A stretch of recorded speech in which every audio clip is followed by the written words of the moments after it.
bakal calonku Desa Tinumpuk, Kecamatan Juntinyuat, Kabupaten Indramayu, Haji Wiyadi resmi mengajukan surat keberatan kepada Panitia Pemilihan KU Desa Tinumpuk dan Panitia Pilu Kabupaten Indramayu. Keberatan itu disampaikan terkait penilaian unsur pengalaman lembaga pemerintahan dalam seleksi tambahan calon KU yang dinilai merugikan dirinya.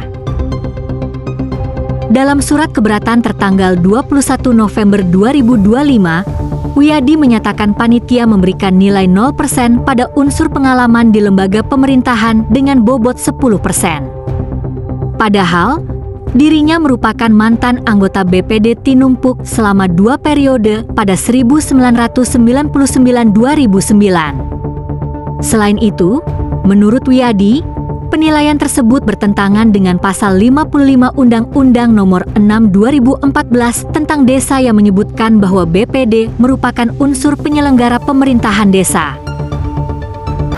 Saya atas nama Wiyadi bakal calon KU Desa Tinumpuk yang telah melampaui tes, baik itu tertulis maupun wawancara, itu sangat kecewa. Karena dalam tes tertulis dan wawancara, saya punya nilai yang sangat tinggi di atas rata-rata. Tapi kenapa sekarang saya nilainya terkecil? Karena setelah dilihat itu ada faktor yang seharusnya dimasukkan nilainya, tapi tidak dimasukkan. Itu diantaranya pengalaman anggota BPD atau pengalaman kerja pemerintah. Nah, di situ yang lebih diutamakan pengalaman kerja itu adalah pamong desa. Nah, sedangkan yang namanya waktu di undang-undang juga, Undang-Undang Nomor 55 tahun 2014 itu mengatakan bahwa pemerintahan lembaga pemerintahan desa itu termasuk BPD.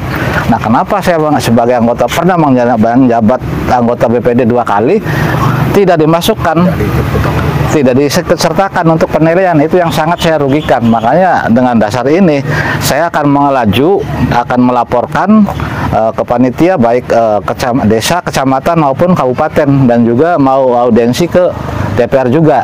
Betul itu. Setuju.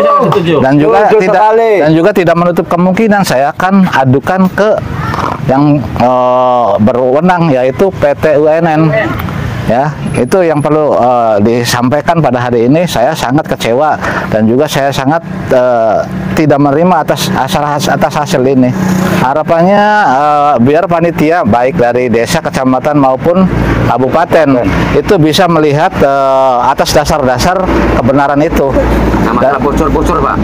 Dan juga saya sangat menyayangkan kok belum ada pengumuman. Kenapa nilai sudah tahu, yang lolos-lolos juga sudah tahu, bahkan yang lolos-lolos itu suka ganti-ganti. Betul itu, betul.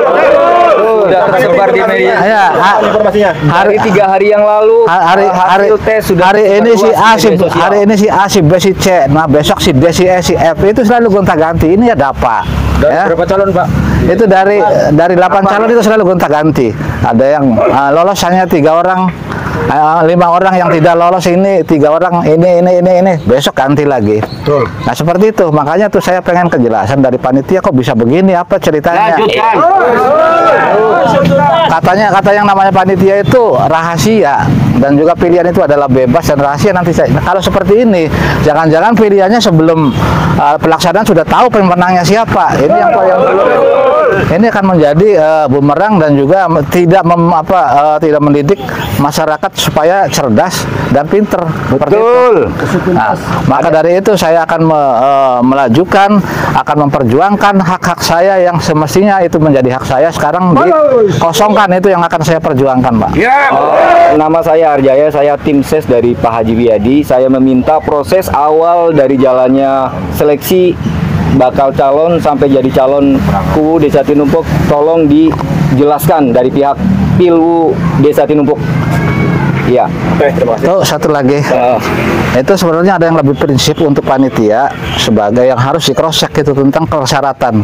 Terutama persyaratan itu yang paling dominan itu adalah ijazah. Iya. Tolong itu panitia cross check di ijazah di situ. Betul.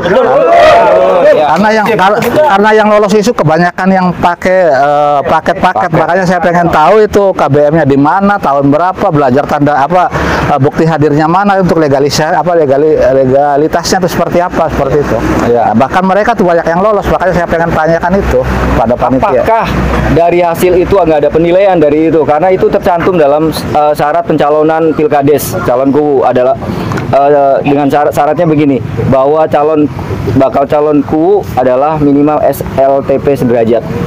Itu sudah tercantum. Makanya itu kita pertanyakan. Kenapa? Karena syarat untuk menjadi itu kan dasarnya harus lulus SD dan sampai SMP, bahkan perguruan tinggi kalau ada kan.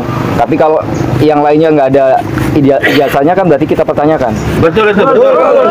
Nah, kalau memang itu lebih diprioritaskan yang paket-paket, kenapa pada sekolah ngapain? Iya. Orang sekolah tuh capek tiap malam, tiap pagi. Kalau mau jajan itu bedugan dulu biar dapat duit, kalah sama orang yang paket-paket aja. Itu ijazahnya pada beli tuh. Ngapain? Itu tidak cross-check ke situ. Dari Indramayu, Afifuddin, Air News TV mengabarkan.